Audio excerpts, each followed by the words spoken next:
A second category of black stereotypes were crafted to send the message that black people are generally unfit for society.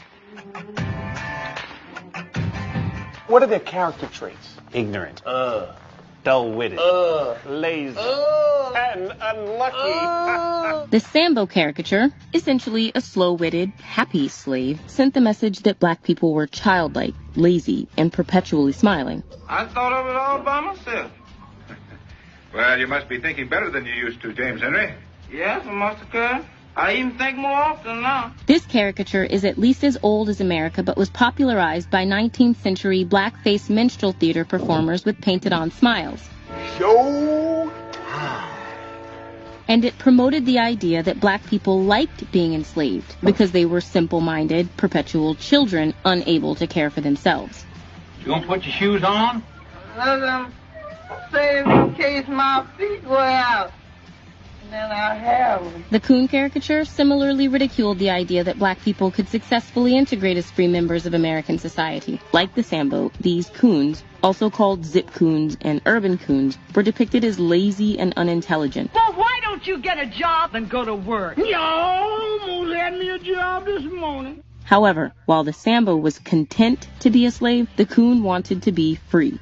Minstrel shows and beyond derived their humor from mocking this aspiration as ludicrous, showing the coon trying and failing to assimilate into white society, speaking in malapropisms, dressing flamboyantly, and avoiding work at all costs. When the man said, boy, you give me a situation, he'd have to put me through a simple self-examination. No, stupid. You mean a civil service examination. Stephen Fetchit, one of the first black actors to reach mainstream prominence, became synonymous with this caricature. Well, why you? I'd bring it to me myself. His slow-talking mannerisms and exaggerated body movements othered his characters to an extent that made his performances almost grotesque. All right, you can't say I never told you now. Though this caricature has been largely condemned, its lasting legacy is evident in the volume of 20th century films and TV shows in which a black or black-coded character's slowness is played for laughs. Are you brainless? I speak. The ability to speak does not make you intelligent. Misa Jaja Binks. Misa, your humble servant. It can be seen in classic Disney animations, from Dumbo, whose crows are coded as black. They dead, is they? No, dead people don't snow. Or do they? To The Jungle Book, whose King Louie, referencing Louis Armstrong, and his black-coated monkey followers are characterized as dirty, amoral, and uncivilized. Why, you flat-nosed, little-eyed, flaky creep. The disgraceful performance. Associating with those undesirable scatterbrained apes? When Louis sings about wanting to be like a man, I want to be a man cub, and stroll right into town, and be just like the other men. This can be read as expressing his desire to be white, and therefore treated as human. An ape like me, can learn to be human too. He wants to possess fire. Laid a secret on me of man's red fire. A long-standing symbol of what elevates humans above animals, ever since the ancient Greek myth of Prometheus stealing it from the gods to give to mankind. But the other Jungle Book characters view Louie's goal of being human, i.e. white, as depraved and unrealistic. Fire. So that's what that scoundrel's after. And when Louie and his monkeys realize they won't get what they want, they quickly descend into brutish violence and destroy their own home in the jungle's ancient ruins, which scholar Greg Metcalf reads as representing the slums in a scene that he sees as an allusion to the 1965 Watts riots. The Coon caricature resulted in widespread stereotyping of black people as lazy, unintelligent tricksters, even influencing American social policy. From now on, our nation's answer to this great social challenge will no longer be a never-ending cycle of welfare. It will be the dignity, the power, and the ethic of work. In the 1980s and 90s, these negative caricatures evolved into the myth of the welfare queen, who would rather live off state money than work. Y'all stupid for going to work every day and paying taxes. I let the government pay for all my and I lives like a queen. A stereotype that can still be seen in modern entertainment. School ain't gonna help none. Take your ass down to the welfare. While the Coon caricature led to black men being portrayed as lazy and unintelligent, black women tended to be characterized as domineering, sassy, and downright angry. Why does everyone just assume I'm angry all the time? It's called being sassy, Mr. Shu. The pervasive angry black woman stereotype is also known as the Sapphire, after the domineering character in Amos and Andy, the 1950s radio show voiced by mostly white actors, which became a TV show with an all-black cast. It's about time you met some decent people instead of that horrible, uncouth group you associate with. This show depicted Sapphire as constantly scolding her lazy husband for being irresponsible and unemployed. The idea that black women are inherently sassy Ma'am, this over-the-counter diaper cream is prohibited. Has much earlier roots in a subsection of the mammy trope known as the sassy mammy.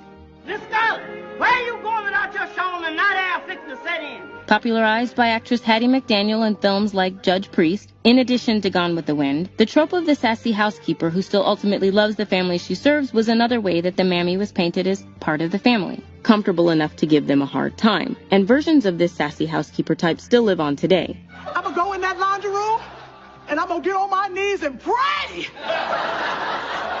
that tequila I hid in the cabinet is still there. But in the 20th century, sassy mammies working in white homes evolved into characterizations of black wives and mothers who chastised their own families. Michael, get your feet off my damn couch before I slap the jam out of your toes. Like the coon caricature, the Sapphire pathologizes any black woman who wants to exist outside of the white domestic structure by suggesting she's unfit for traditionally feminine duties like marriage or mothering her own children. Gina, how are you going to have a baby when you still taking care of one? The prevalence of these characterizations helps solidify enduring, damaging assumptions that black families are more likely to be broken or dysfunctional, defined by an absent black father and an overbearing black mother. I'm so mad at you, I could jump down your throat and stomp your liver. In more recent years, black women's perceived anger has shifted from being focused at their families to being directed at society. You owe me an apology. I have never cheated in my life. Today, the Sapphire remains a fixture in reality TV. With Omarosa, it's either her way or it's no way.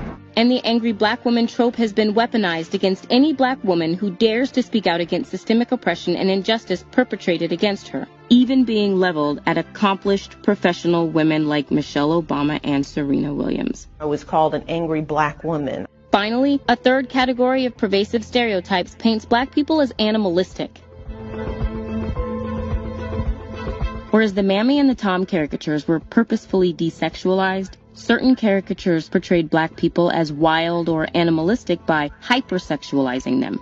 I know I'm not good enough for you, but let me have your precious white body just once. The Jezebel caricature portrays a black woman who is lascivious and insatiable by nature.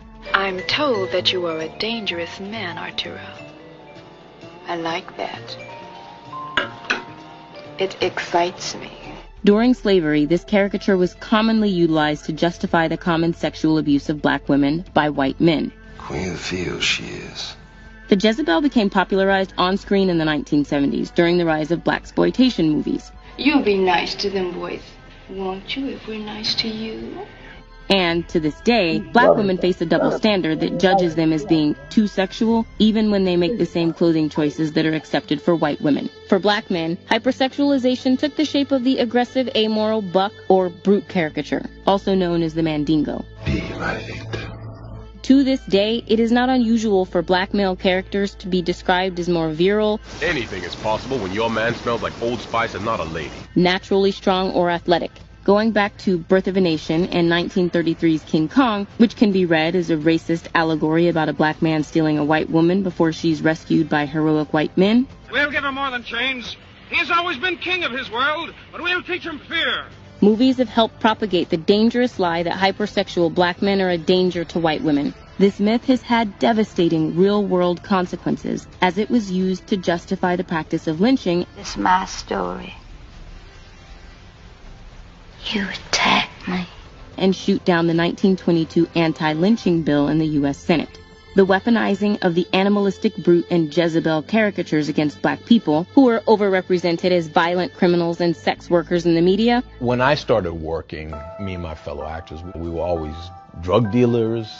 We were mugging somebody. Has fueled long-standing assumptions that black communities must be over-policed and brutalized. You cannot deny we live in a world where people see a black man and they're more likely to think, oh, I might get robbed. So this ingrained misrepresentation has led directly to the systemic police brutality and abuses of power driving the 2020 global Black Lives Matter protests. There is an African-American man. I am in Central Park. He is recording me and threatening myself and my dog. It's a shame, family. We must wake up and rise, fully awaken our consciousness to what's going on.